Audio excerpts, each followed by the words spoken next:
America podcast, and special edition to be joined by our player of the month at Softball America. She doesn't know this yet, but Reese Atwood, thank you so much for joining me today on the Softball America podcast. Yes, ma'am. Thank you for having me.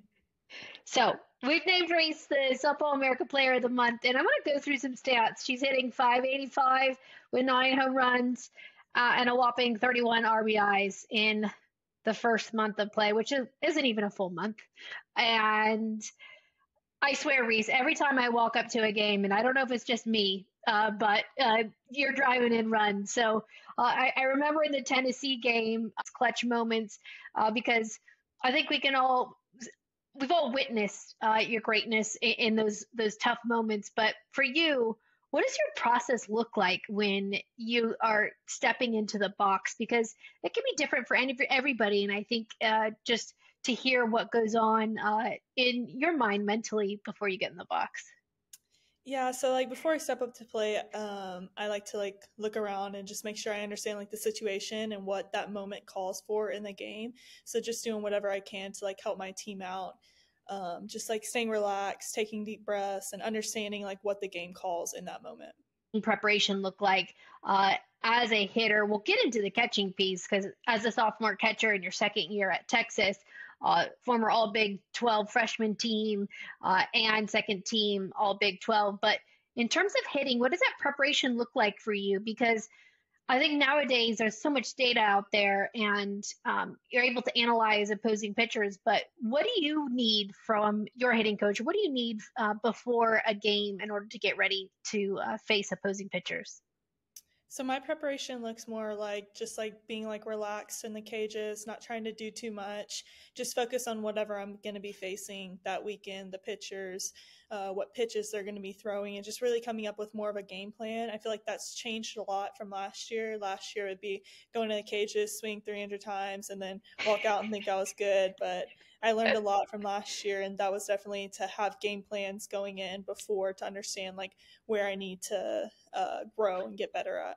At Texas, looking back, can you describe what that experience was like for you, stepping in a pretty big role to start as a freshman and all the accolades in your freshman rookie season? Can you describe what that was like for you? It was a great experience for me, just being able to play with a great group of girls and having leaders step up for me, like Alyssa Washington, Bella Dayton, Jordan Whitaker, just being able to learn from the upperclassmen and them teach me the ways and the culture of the program really stepped up and helped me improve my game. To put on a Texas jersey every day, but well, your practice uniform now, but and when you wear your jersey, what does that mean to you? It means a lot, just being able to represent my home, the state of Texas, and just wearing burnt orange. It's something not everyone gets to experience, and just super grateful for that, and hopefully to represent it well. Man, I know you played your club ball with Hot Shots Nelson. Looking back on your time in club ball, what do you think prepared you the best to be successful in college? And what do you wish you would have known back then heading into college? Yeah, so playing with Hot Shots Nelson was probably one of the greatest experiences I've had in my softball life. Just being able to learn and grow with the same group of girls. For 3 years, I played with them, and learning from Coach Nathan, who is my travel ball coach. He definitely taught me a lot about the game. I think that was a very important stage in my career, being young and starting to really understand the game and certain situations. So I think that really allowed me to grow here and being prepared for the next level. From club ball, and who do you stay in contact with the most? Yeah, I talked to a lot of them. I mean, we played Louisiana Lafayette last weekend, and I played with a bunch of those girls. So being able to reconnect with them was a great feeling. Just being able to see my prior teammates out there succeeding too. Ava Brown's another one. Me and her were really close. So just being able to see her succeed at Florida is also awesome to watch. Start to the season for Texas, and still a young team, but an incredible pitching staff. For you behind the dish, what has that been like to manage various pitchers, and do certain pitchers need different things, and what has that been like for you? Yeah, so all of our pitchers are like great and being able to like learn them. And this year we incorporated more like catching bullpens and starting to like really like create that connection with like pitchers, because I feel like that's super important in this game, is being able to like know what your pitcher needs in certain situations, knowing when to call timeout, because some like it often and some just want to fight through and battle through it. So just learning that about the pitcher has like really helped me be able to represent them well. I think I saw some social on there with Coach Patty Ruth Taylor, and new to the coaching staff this year. And then you got Coach White, who was a pitcher himself, so I'm sure he has a ton of comments on various things. But what has that been like in the bullpen for you, having both Coach White and Coach Taylor there to support? Yeah, so our bullpens, when I catch them, it's like really interesting to see like the like logic behind like certain pitches and what they're throwing, and being able to see like the spin rate, and like with the line balls, like I can tell my pitcher like, okay, like that one wasn't the right spin, like because I can see it, and being able to like see that has really like helped me in the games, for like when I know if like someone's throwing a rise ball and it didn't have the right spin, I can call timeout and talk to my pitcher and like give her some type of idea to let her reset and be able to get that spin back on track. Who is the goofiest out of all of them? The goofiest. That's hard.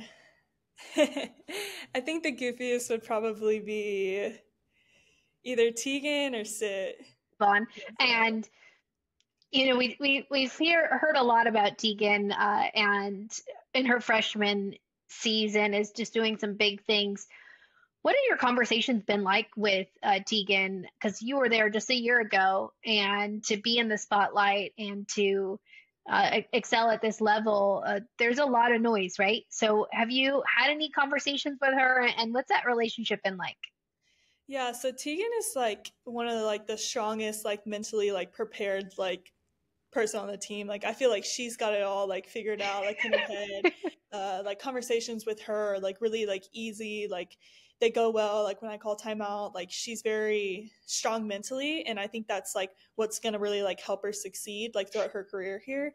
And just like having like a relationship with her, it's been really cool to like build off of.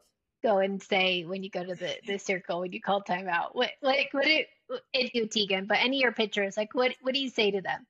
Yeah, so each of them are different. I feel like it's kind of hard to just say one, but Tegan's definitely is just to breathe.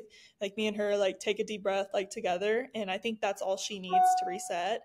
I'll give you another one, sit lolly. Like me and hers, it's just like I'll say something stupid, something funny, and then that like gets her relaxed, and we lock back in, and we're ready for the next pitch. Full slate of games this weekend. You've had a pretty tough set schedule. You've been on the road. You've been at home.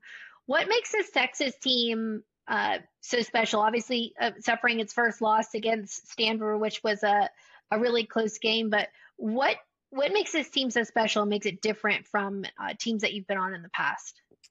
Yeah, this team is definitely the most, or yeah, it's definitely the like most special team I've played for.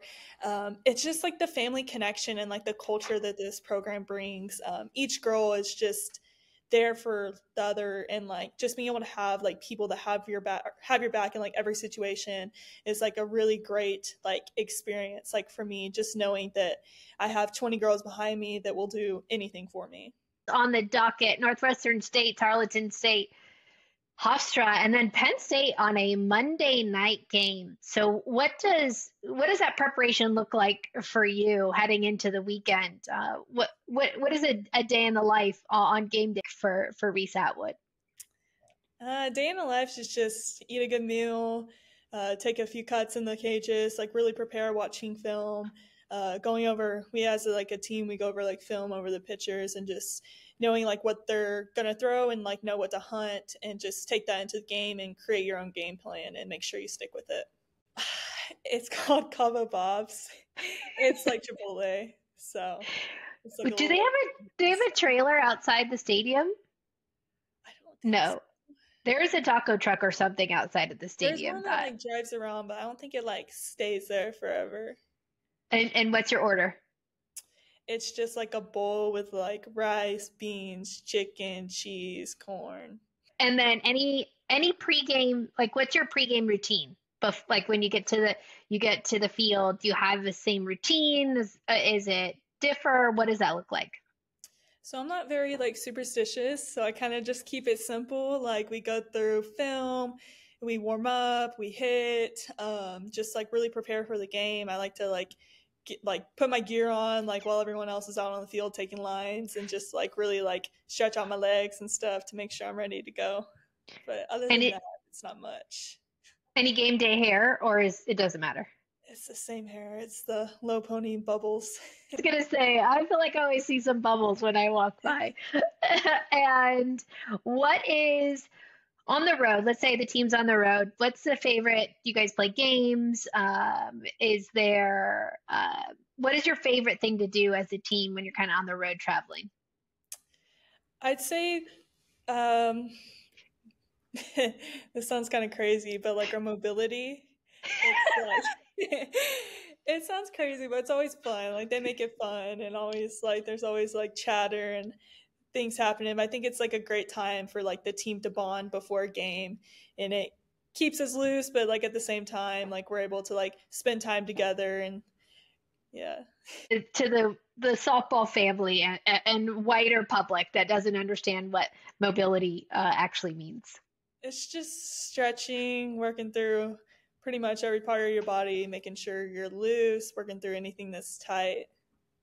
Basically like yoga.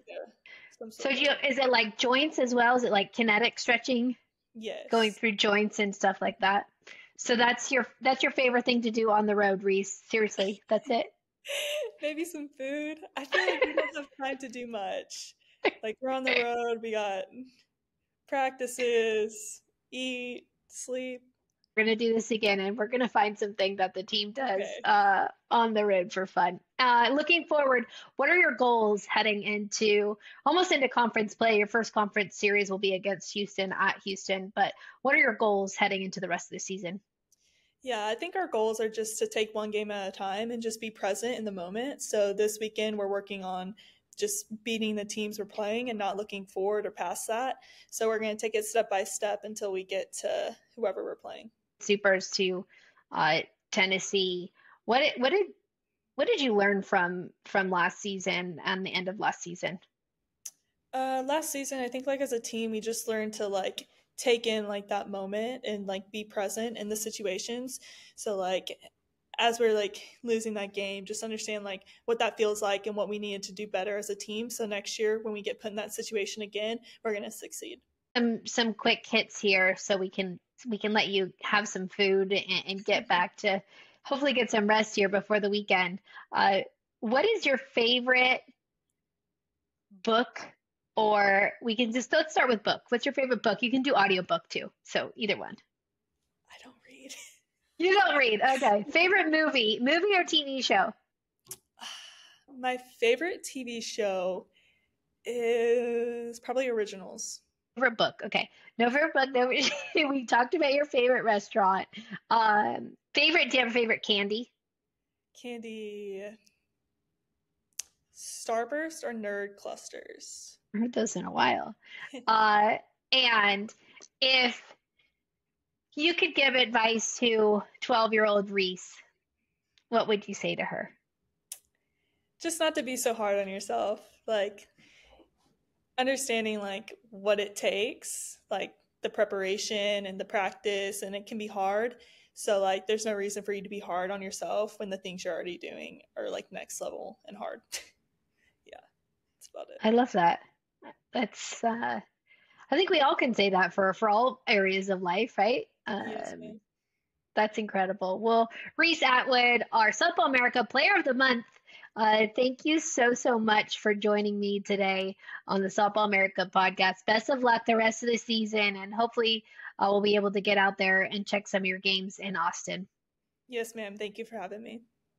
To the site, softballamerica.com, and check out all the great content we have on the site for you all. Thank you so much for listening, and we'll see you soon.